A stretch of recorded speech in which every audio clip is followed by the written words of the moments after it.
ខ្ញុំបាទឈ្មោះអៀកំសេងជាដំបងសូមជម្រាបសួរបងប្អូនរួមជាតិពេញពិភពលោកជាពិសេសបងប្អូននៅក្នុងបណ្ដាញ Facebook និងបណ្ដាញ YouTube ជាទីគោរពនិងទីរាប់អានថ្ងៃនេះដែលខ្ញុំបានឃើញឃ្លីបលោកជុំសេរីសុខុមដែលបានដាក់សំណួរមកសួរខ្ញុំទៅតាមវីដេអូឃ្លីបអ្វីក៏ដោយខ្ញុំនឹងឆ្លើយតបទៅលោកជុំសេរីសុខុមនឹងឲ្យបានច្បាស់លាស់เลยครับបាទខ្ញុំមិនសប្បាយចិត្តដែលឃើញបងទៅមានចូលអង្គប្រជុំនោះគឺថាជាវិរិយភាពមួយដ៏អស្ចារ្យបងជាមនុស្សមួយដែលគេជាទីគោរពទូទាំងសកលលោកតែសំណួរបងសួរ3នោះខ្ញុំសូមជម្រាបលោកបងមនុស្សយើងមានកលៈទេសៈបងតែសំណួរបងទៅសួរនោះទោះបីតែខ្ញុំបាទក៏មិនឆ្លើយទោះបីក្មេងៗក៏មិនឆ្លើយព្រោះហេតុអីដែលខ្ញុំថាមិនឆ្លើយព្រោះកលៈទេសៈហ្នឹងបងសួរជាប់ចំពេកគឺថាតំនឹងស៊ីគាត់ចូលឡើងស្រុកខ្មែរដឹកនាំដោយសារឯណាគឺគណៈបព្វជិជនគឺជាប្រទេសគឺរស់នៅដោយក្រមរដ្ឋធម្មនុញ្ញគឺក្រមមហាឆាតរបស់ព្រះអង្គដូច្នេះហើយអ្វីទាំងអស់លោកសំមិនអត់លោកអត់ទាន់មានអំណាចលោកអត់ទាន់មានតំណែងមួយអ្វីទេខ្ញុំចង់បញ្ជាក់ទៅលោកជុំសេរីសុខុមឲ្យដាក់ឲ្យបានច្បាស់លាស់សំណួរដែលខ្ញុំសួរមិននេះហើយជាកលៈទេសៈដែលយើងត្រូវសួរតែលោកឯងត្រូវដឹងឲ្យច្បាស់លាស់អំពីនយោបាយសពថ្ងៃនេះគេហៅថានយោបាយបង្រួមជាតិឬក៏នយោបាយរំដោះជាតិបើសិនជាក្នុងចូលទៅលើទស្សនៈនយោបាយរំដោះជាតិអានឹងជាគោលការណ៍វាជាសំណួរដែល4សំណួរមិនមែន3សំណួរទេតែអ្វីខ្ញុំសួរហ្នឹងពួកអានឹងគេមកហុំបាត់ខ្ញុំគេអត់ឲ្យខ្ញុំសួរគេអត់ឲ្យខ្ញុំបញ្ចប់នៅសំណួររបស់ខ្ញុំពីព្រោះរឿងសំណួរនីមួយខ្ញុំត្រូវការបញ្យល់ហេតុផលទាំងអស់ដើម្បីឲ្យឆ្លើយនៅសំណួរដូចជាខ្ញុំបញ្ជាក់ប្រាប់លោកជុំសេរីសុខុមឲ្យបានច្បាស់លាស់សំណួរហ្នឹងបើសិនតែលោកឯងដូចយើងយកអាពាក្យហ្នឹងមកនិយាយមកដូចមើលងាយខ្ញុំខ្លាំងពេកហើយខ្ញុំដាក់សំណួរសួរហ្នឹងវាមានការពាក់ព័ន្ធពីរឿងគេហៅថារំដោះជាតិនិងបង្រួបជាតិតែឈលលើចំហនយោបាយមកទល់សពថ្ងៃលោកទៅយល់ឲ្យច្បាស់លាស់បើសិនជាលោកចូលទៅលើទស្សនៈបង្រួបជាតិឥឡូវលោកឯងមិនធ្វើអីទាំងអស់ទុកឲ្យសំរងស៊ីធ្វើទៅគេនាំគ្នាដើរចូលសភាធ្វើអីទុកឲ្យគេធ្វើទៅអាហ្នឹងទស្សនៈបង្រួបជាតិពីព្រោះគេអត់មានសត្រូវទេហើយដូចជាឲ្យលោកឯងទៅយល់ឲ្យច្បាស់ឲ្យបងប្អូនងើបយ៉ាងម៉េចបើសិនជាយើងបង្រួបជាតិអីតើប្រជាជនងើបមកធ្វើអីងើបឡើងមកធ្វើអីទៀតបើយើងទៅបង្រួបយើងអត់មានខ្មែរណាធ្វើជាសត្រូវដូចជាចំណុចហ្នឹងដែលខ្ញុំចង់បញ្ជាក់ប្រាប់លោកជុំសេរីសុខុមឲ្យបានច្បាស់លាស់មិនមែនខ្ញុំទៅញុះញង់ទេចំណុចហ្នឹងនេះជាដំណាក់កាលដែលត្រូវឆ្លើយរួមទាំងលោកឯងក៏អាចឆ្លើយនឹងសំណួរហ្នឹងបានដែរតើលោកទទួលស្គាល់សប្ងៃរវាងយួនយកទឹកដីខ្មែរនេះសំណួរហ្នឹងមិនមែនតែសំរងស៊ីទេជនបងប្អូនរួមជាតិពេញពិភពលោកអាចឆ្លើយនឹងសំណួរហ្នឹងបានតើមានឬក៏មិនមាននេះជាចំណុចដែលបងប្អូនត្រូវឆ្លើយមិនចាំបាច់ទៅសំរងស៊ីទេនេះចំណុចមួយហើយមិនមែនខុសកលៈទេសៈទេនេះហើយកលៈទេសៈហ្នឹងត្រូវតែឆ្លើយនៅសំណួរហ្នឹងឲ្យបងប្អូនរួមជាតិយើងទាំងអស់ត្រូវតែឆ្លើយនៅសំណួរហ្នឹងមែនឬក៏មិនមែនតើយួនបានយកទឹកដីខ្មែរយើងអានេះខ្ញុំចង់បញ្ជាក់ឲ្យបងប្អូនរួមជាតិឲ្យដឹងជាពិសេសលោកជុំសេរីសុខុមឲ្យដឹងឲ្យច្បាស់លាស់អានេះជាសំណួរទី1សំណួរទី2យើងសូមសួរថាតើហ៊ុនសែនហ្នឹងបំរើយួនសម្រាប់ខ្មែរឬក៏អត់នេះជាចំណុចដែលបងប្អូនរួមជាតិទាំងអស់ហ្នឹងដាក់សំណួរសួរហើយនឹងឆ្លើយបងប្អូនរួមជាតិនឹងឆ្លើយនៅសំណួរហ្នឹងតើហ៊ុនសែនជាជនដែលបំរើយួនសម្រាប់ខ្មែរមែនឬក៏អត់អានេះឲ្យបងប្អូនរួមជាតិឆ្លើយហ្នឹងមិនបាច់តែសំរងស៊ីទេដូចជាបើបងប្អូនដឹងហើយនេះជាទូនាទីបងប្អូនត្រូវដឹងនឹងធ្វើយ៉ាងម៉េចអានេះចំណុចទី2ចំណុចទី3ខ្ញុំសូមសួរថាវិនិច្ឆ័យកម្មមហន្តរាយបាត់បង់ទឹកដីកម្ពុជាកណ្ដាលនិងកម្ពុជាក្រោមតើបណ្ដាលមកពីអា3សាច់ស៊ីនោះមែនឬក៏អត់នេះសំណួរឲ្យបងប្អូនយើង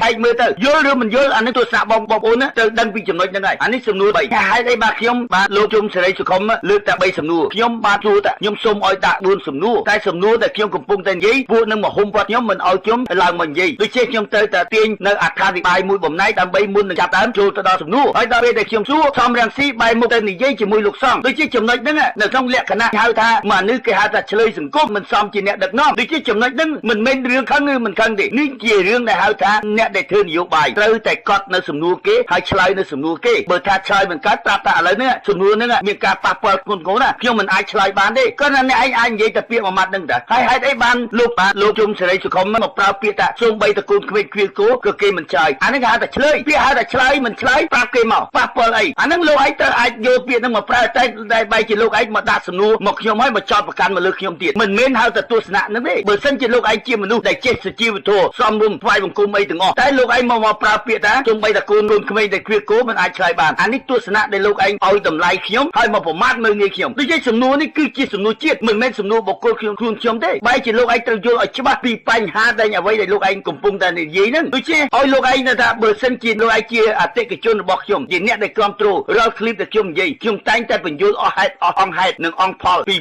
បញ្ហាសង្គមហ្នឹងខ្ញុំវិនិច្ឆ័យឲ្យច្បាស់លាស់អស់ហើយហេតុអីបានលោកឯងនៅតែល្ងឹតល្ងល់ទៀតហើយមិនចេះយកទស្សនៈហ្នឹងមកវិនិច្ឆ័យរាល់សម្ដីដែលខ្ញុំនិយាយគឺជាដំណើរជាតិមិនមែនដំណើរបុគ្គលខ្លួនខ្ញុំមិនមែនបុគ្គលសំរងស៊ីទេហើយលោកឯងមិនបាច់ប្រាប់ថាសំរងស៊ីហ្នឹងទៅធ្វើនយោបាយគេហៅថាក្រោមការគៀបសង្កត់លោកឯងត្រូវដឹងឲ្យច្បាស់លាស់មិនគេហៅថានយោបាយរំដោះទឹកដីបើនយោបាយរំដោះទឹកដីបើអ្នកឯងហ៊ានចូលមកដូចខ្ញុំចង់លើកបញ្ជាក់ប្រាប់អ្នកឯងឲ្យបានច្បាស់លាស់ពេលដែលអ្នកឯងចុះឈ្មោះធ្វើទាហានអ្នកឯងទៅដឹងហើយពេលដែលធ្វើទាហានត្រូវការទៅបាញ់ទៅលើសមរភូមិតែបាញ់លើសមរភូមិមានស្លាប់នឹងរស់ហើយ ដូចជាបើប៉បឡើងបិទសាប៊ូប៉បឡើងបិទសាប៊ូចូលស្ថានទូតអានេះវាជាចំណុចខ្សោយនៃមេដឹកនាំនេះខ្ញុំប្រាប់អ្នកឯងឲ្យបានច្បាស់កុំឲ្យយកទស្សនៈមកកាន់ជើងដែលយើងបាត់បង់ទឹកដីដោ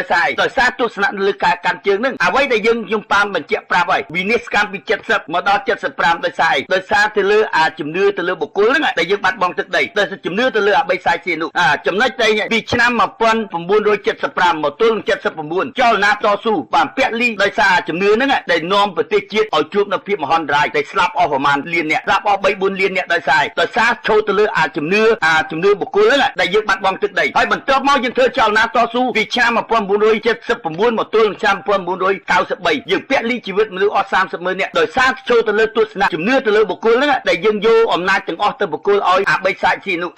ៀនុយកទៅរឿងទាំងអស់ទៅបុគ្គលឲ្យហ៊ុនសែនវិញដែរយើងសួរថាហ៊ុនសែនវាជាណាវាជាយួនបំរើយួនសម្រាប់ខ្មែរដូចជាចំណុចហ្នឹងដែលយើងបាត់បង់ទូទឹកដីមកទូសពថ្ងៃឥឡូវនេះចូលដល់ដំណាក់កាលទី3នេះយើងនៅពីជឿទៅលើសំរងស៊ីបែរជាសំរងស៊ីហ្នឹងទៅធ្វើនយោបាយបំរួមមួយក្រុមចោលយើងសូមសួរថាយើងបាត់ទឹកដីដោយសារអ្នកណាដែលហុចទឹកដីឲ្យទៅយួនបើយើងបង្រួមហើយតែយើងរំដោះទឹកដីយ៉ាងម៉េចចំណុចហ្នឹងហើយដែលខ្ញុំដាក់សំណួរសួរតើវាមែនឬក៏អត់ហើយបែរជាលោកឯងនិយាយថាអត់ចំកលៈទេសៈចំកលៈទេសៈនៅពេលណាទៀតដែលហៅថាត្រូវចំនោះចំណុចដែលយើងត្រូវការគឺរំដោះទឹកដីមិនមែនដំណាក់កាលដែលយើងត្រូវការបង្រួមបើយើងបង្រួមយើងទៅរំដោះទឹកដីទៅទៀតហើយបងប្អូនងើបឈរទៅទៀតហើយបងប្អូននៅសហរដ្ឋអាមេរិកមិនបាច់ផ្ញើលុយមិនអីទេពីព្រោះយើងបង្រួមហើយហ៊ុនសែនក៏អត់ជាសត្រូវអារាជានិយមក៏អត់ជាសត្រូវទឹកតែអ្នកដែលស្នេហាជាតិទាំងអស់ហើយយើងសូមសួរថាយើងបាត់ទឹកដីដោយសារអ្នកណាអានេះចំណុចដែលលោកជុំសេរីសុខុមតែយើងទៅយល់ចំណុចនោះច្បាស់លាស់ហើយហេតុអីបានទទួលស្គាល់ថាคลิปខ្ញុំហើយការរៀនសូត្រពីខ្ញុំមួយបំណែកហេតុអីបានមិនបើកខួរយកទស្សនៈដែលខ្ញុំបញ្យល់អស់ហ្នឹងហើយមិនហេតុអីបានមកចូលទៅលើទស្សនៈកាន់ជើងលោកឯងទៅរស់នៅទៅដល់សហរដ្ឋអាមេរិក34ឆ្នាំហើយការរស់នៅឃើញនយោបាយនៅក្នុងប្រទេសគេយ៉ាងម៉េចឃើញសកម្មភាពនយោបាយនៃការដឹកនាំប្រទេសយ៉ាងម៉េចយើងមើលឃើញថានយោបាយប្រទេសខ្មែរដែលគេជិះជិនប្រជាជាតិយើងដល់កម្រិតណានេះដែលលោកឯងត្រូវមានការចាប់អារម្មណ៍ជាចាំបាច់បាទខ្ញុំចាក់បន្ថែមទៀតក្នុងលោកសំមេស៊ីអត់ទាន់មានអំណាចលោកអត់ទាន់មានតំណែងមួយអ្វីទេដូច្នេះទុកឱកាសឲ្យគាត់បងតើអ្វីលោកជុំសេរីសុខុមឯងថាទុកពេលវេលាឲ្យគាត់អ្វីដែលយើងមើលឃើញសកម្មភាពនយោបាយមកទល់សប្តាហ៍ថ្ងៃហើយយើងមើលឃើញតាំងពីថ្ងៃទី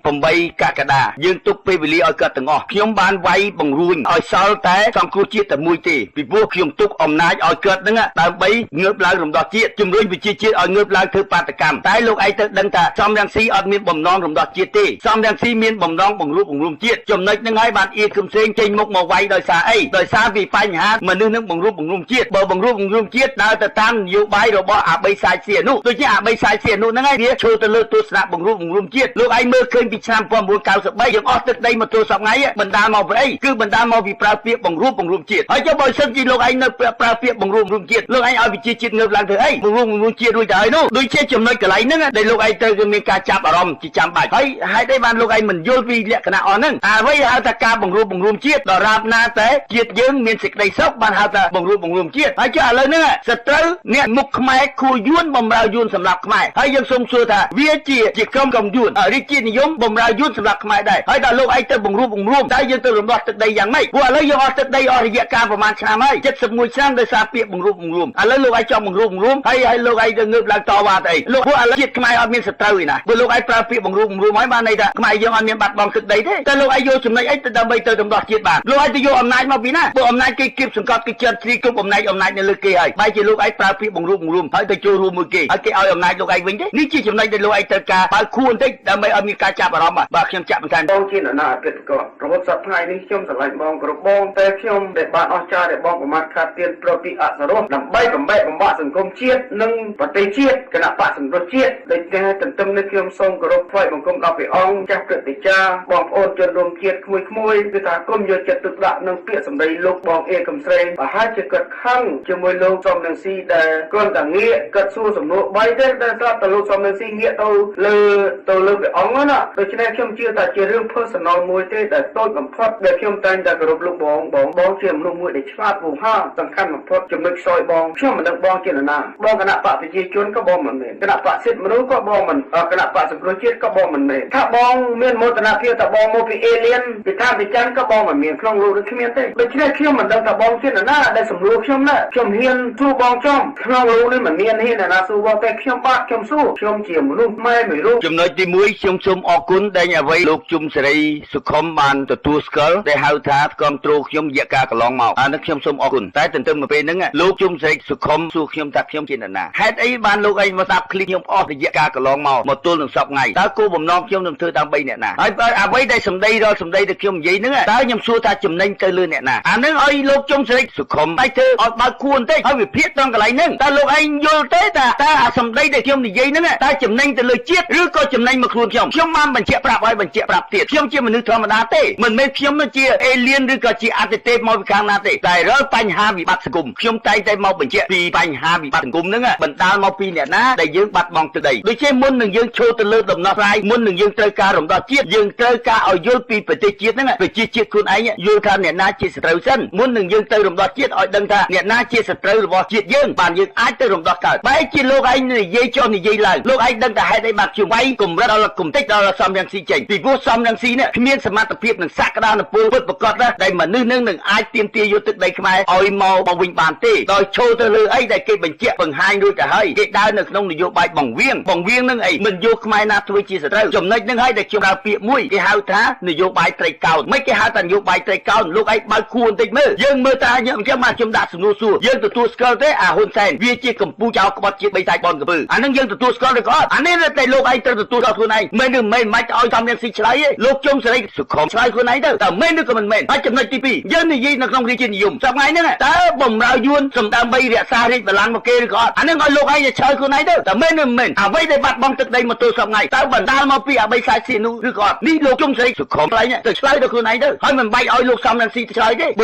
ើលោកឯងអ្នកដែលកាន់ជើងមុខងល់ទៅលើអាជនល្អគូសំរងស៊ីនោះតើវាមានសមត្ថភាពនឹងសក្តានុពលពិតប្រាកដទេតែវាអាចទៅរំដោះទឹកដីបាននេះជាចំណុចដែលលោកឯងទៅមានការចាប់អារម្មណ៍អស់បញ្ហាអស់ហ្នឹងអានេះខ្ញុំប្រាប់លោកឯងឲ្យបានច្បាស់លាស់ហើយលោកឯងមកសួរខ្ញុំនឹងជាអ្នកណាទឹកខ្ញុំបានបញ្ជាក់ប្រាប់ហើយខ្ញុំជាអ្នកការពារជាតិរាល់សម្ដីនយោបាយទាំងអស់ខ្ញុំតែងតែយោភាគដើម្បីមករាយការណ៍ប្រាប់លោកឯងឲ្យដឹងថាឥឡូវនយោបាយត្រូវការធ្វើអីហើយធ្វើយ៉ាងម៉េចនេះជានយោបាយដែលខ្ញុំត្រូវធ្វើលោកឯងមិនបាច់មកប្រាប់ខ្ញុំថាឲ្យខ្ញុំនឹងមើលឃើញយ៉ាងម៉េចទេខ្ញុំមើលឃើញច្បាស់ណាស់នេះខ្ញុំប្រាប់លោកឯងឲ្យបានច្បាស់លាស់ហើយកុំឲ្យយកទស្សនៈមួយមកថាឈរទៅលើទស្សនៈកាន់ជើងយើងអស់ប្រមាណហើយឥឡូវនេះទឹកដីបាត់បង់ប្រជាជាតិងាប់អស់រាប់លានដោយសារអីដោយសារទស្សនៈកាន់ជើងហ្នឹងបើប៉ុណ្្នឹងហើយនៅតែលោកឯងមិន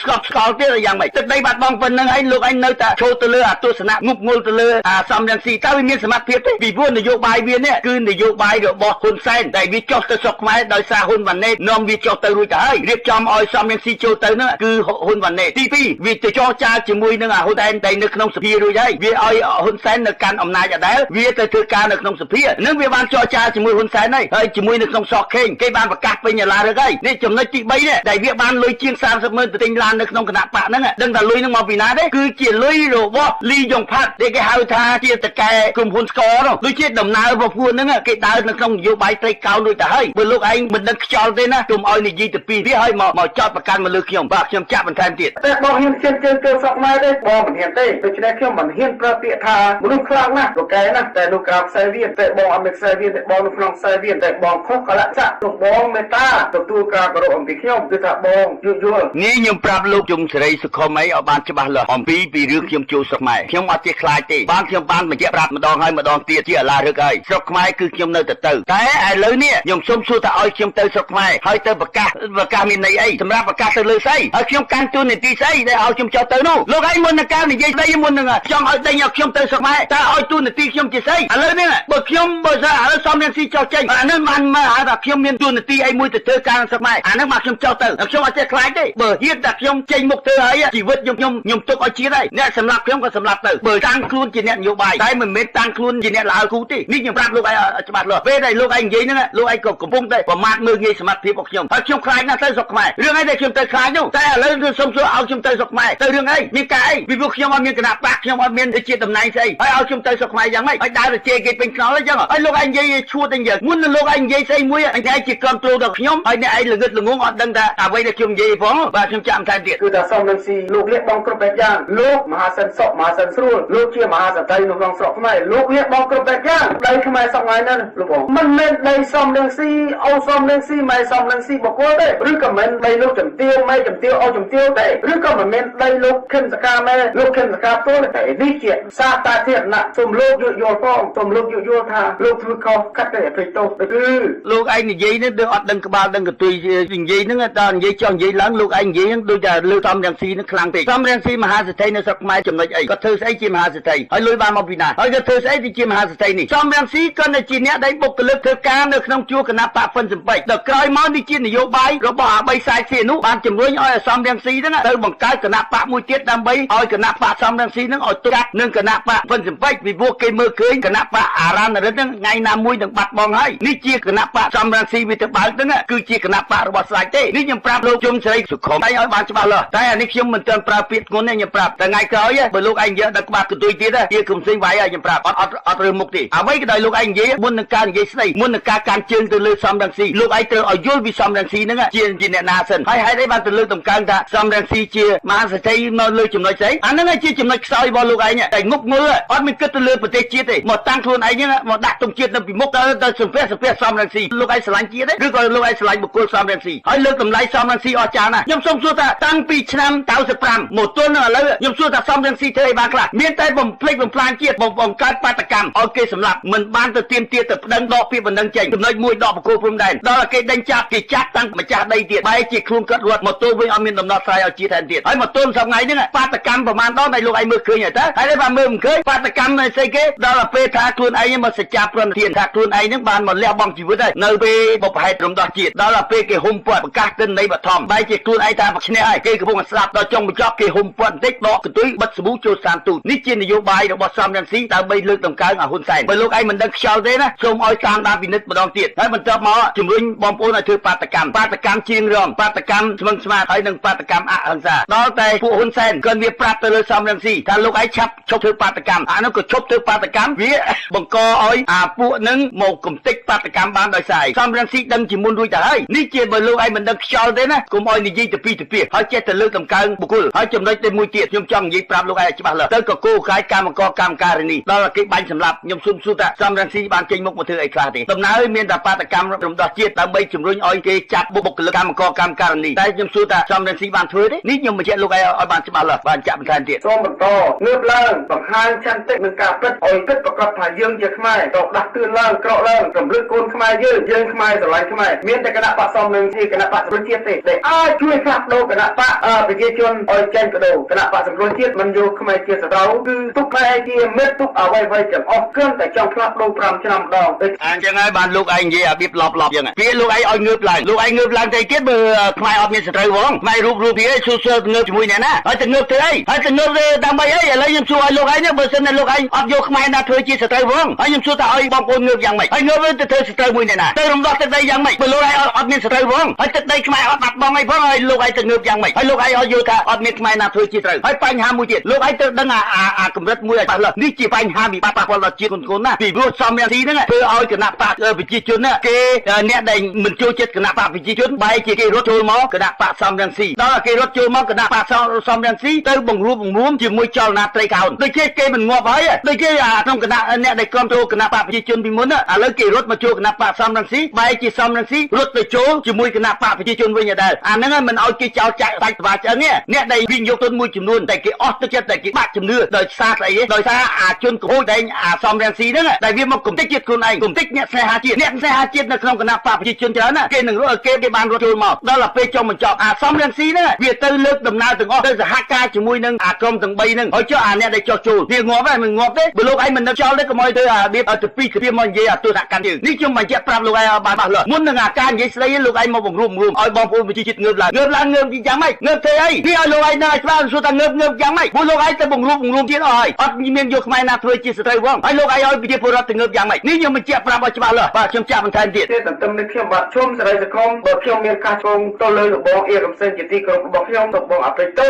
ខ្ញុំជឿថាបងនឹងដាក់អាសនាមខ្ញុំបងដាក់ចោះឪពុកម្ដាយខ្ញុំប្រាប់ហើយថាបើចាស់ជីប្អូនខ្លួនឯងលើកដៃ3ដងខ្ញុំប្រាប់លោកជុំស្រីកសលឯងឲ្យបានច្បាស់លាស់បើសិនជាលោកឯងនិយាយនៅភាពសមរម្យខ្ញុំក៏តបទៅវិញសមរម្យតែបើលោកឯងនិយាយនៅក្នុងភាពឆ្លើយខ្ញុំក៏តបទៅវិញឆ្លើយដែរនេះខ្ញុំបានបញ្ជាក់ប្រាប់បងប្អូនពេញពិភពលោកឲ្យបានយល់បើមិនឆ្ងល់ពីចំណុចអ្វីក៏ដោយអាចដាក់សំណួរសួរមកខ្ញុំបានគ្រប់ពេលតែបើនិយាយស្រួលខ្ញុំឆ្លើយតាមស្រួលតែបើនិយាយបៀតឆ្លើយខ្ញុំតបទៅក្នុងភាពឆ្លើយដូចជាខ្ញុំប្រើពាក្យមួយអ្នកឯងគោរពខ្ញុំមួយខ្ញុំគោរពអ្នកឯងពីរតែបើអ្នកឯងហ្វាក់ខ្ញុំមួយខ្ញុំហ្វាក់អ្នកឯង3ទៀតកុំផ្សេងអត់ចេះខ្លាចទេជីវិតមានតែមួយទេចង់មកយោបល់ពេលណាយោបល់ពេលហ្នឹងតែខ្ញុំប្រាប់ឲ្យច្បាស់លាស់បើសិនជាដំណើរដែលសំរងស៊ីធ្វើនយោបាយរបៀបហ្នឹងហើយដំដោះទឹកដីបានក្បាលអៀកុំផ្សេងនឹងសុខចាត់កាត់ធ្វើជាកដោដើម្បីជាភាពដែលអបអរសាទរដែលសំរងស៊ីអាចដំដោះទឹកដីបាននេះខ្ញុំបញ្ជាក់បងប្អូនឲ្យបានច្បាស់លាស់បាទជាចុងបញ្ចប់ខ្ញុំអៀកុំផ្សេងជាអ្នកវិភាគនយោបាយជា អ្នកការពារជាតិជាអ្នកគ្រប់គ្រងគណៈបកសង្គ្រោះជាតិក្រៅប្រព័ន្ធបាទសូមអរគុណ